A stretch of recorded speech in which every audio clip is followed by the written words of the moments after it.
Little Liar on the Prairie, written by Sherlock-Dawn. Plopping down on the soft couch with a bowl of ice cream in hoof, Applejack melted into the cushions and sighed. It has been a harder week than usual, and Applejack was overly grateful that the weekend was here. Applejack will definitely have some time to relax before Monday. Applejack soon grabbed the remote off the coffee table. The blonde pony turned on a television and opened up the DVR, finding the next episode of Little House on the Prairie that she had saved to watch later. Applejack hummed along as she heard the tune of the familiar opening title and moved around a bit to get comfortable. Just as the episode really got started, there was a knock on the front door before it opened. Rainbow Dash stepped through, grinning sheepishly. "Hey babe," Rainbow greeted Applejack as she shut the door behind her and walked over to where the farmer was sitting. "Hi darling." Rainbow ran her hoof over Applejack's scalp and bent over for a kiss. Applejack spread her legs and patted the space between them, motioning for Rainbow to sit. Rainbow soon complied, sitting down and leaning against the taller girl, earning a peck against her temple.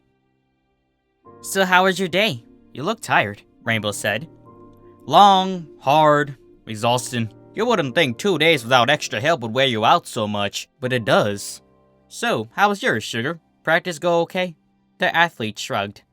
"Meh, it was alright. Spitfire was in a mood today. Everything we did was, well, wrong." "Oh, what's in the bowl?" Rainbow asked curiously, grabbing it out of Applejack's grasp before she could respond. Taking a bite of the sweet substance, Rainbow frowned and handed the bowl back. "Chocolate chip cookie dough? Ugh, that's gross. Come on, Rocky Road is where it's at, AJ." Applejack snorted. "Then maybe y'all should bring some of your own before you complain about it all the time. Plus, this is mine.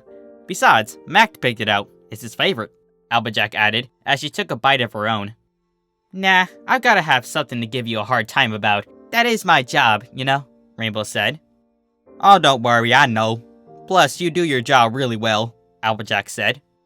"Pfft, of course I do. Nothing but the best for you, Jax. By the way, did you use that shampoo I like? I can actually smell it, and honestly makes me want to bury my nose into your hair." Laughing, Applejack nodded. "Yup, I picked up a bottle while I was at the store earlier, since I knew how much you like it." Applejack responded with a smirk. "Duh, you should use it like, all the time. It smells like fresh citrus and it makes my mouth water." "I'll keep that in mind." Focusing her attention on the TV, Rainbow soon grabbed a blanket and wrapped it alongside with Applejack. Applejack wrapped her arms around the smaller girl before taking another couple bites. "Why does Nellie have to be so whiny? God, I hate her," Rainbow idly commented, watching the blonde girl on the screen. "Yeah, I ain't too keen on her or her mama. They make great antagonists for the show, though." They watched in silence for a few minutes before Rainbow spoke up again. "Can I say something cheesy?" "Of course, say what's on your mind." "I can't wait until our house is finished so I don't have to come over here just to hang out with you." What do you mean? You know our house is being built on the property. You still have to drive here every day, you know," Applejack responded. "Yeah, but I won't just be coming over. I'll be coming home. For the first time in my life, I finally have somewhere to call my own. And someone to call my own." Touching the shining silver band on Applejack's left hoof, she continued. "I can't wait to be able to do these sort of things with you every day in our own house, on our own TV. Just you and me. And maybe a dog or cat or something. You know, we gotta have something to keep ourselves warm at night."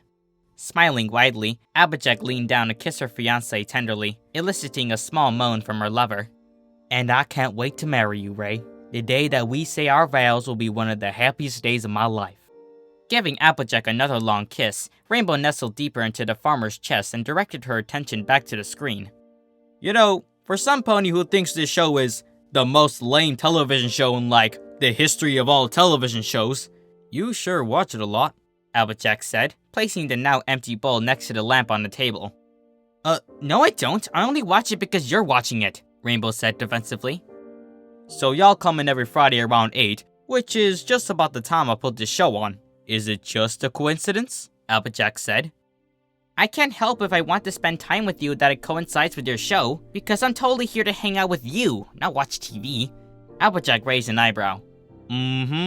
And that's why you told me to stop trying to get frisky with you and be quiet when the season 3 finale was on last month? Because you weren't, quote-unquote, watching it. You're such a liar. Rainbow soon pouted a little. Okay, maybe I was watching it a tiny little bit, because it was intense, alright? I mean, they were losing all their crops and they had to leave their home. But also, your family went upstairs and I didn't want them to see if they came down. Honestly, I was really looking out for them. I'm a hero. Really, Rainbow said. Well, you could hear both Big Mac and Granny snoring, and Apple Bloom was at Rarities. Add excuses yet? Just admit it. You like the show. No! Admit it, or no cider for next month. Rainbow crossed her arms and huffed. Fine. I like it. In fact, I like it a lot. Even though it's super lame and totally not cool to watch, I like this stupid show. There. You happy now? Yeah, very much. Thank you. How about you come snuggle with me and see how many episodes we can watch before I fall asleep? Rainbow laughed. Sounds good to me. The end. Hello, Urry Pony, Snogwritts here. I hope you enjoyed the reading. If so, be sure to leave a like. Oh yeah, if you haven't already, be sure to subscribe for more readings like this one every Saturday. Alright, well, that's it for me. Have a nice day. This is Snogwritts, signing out.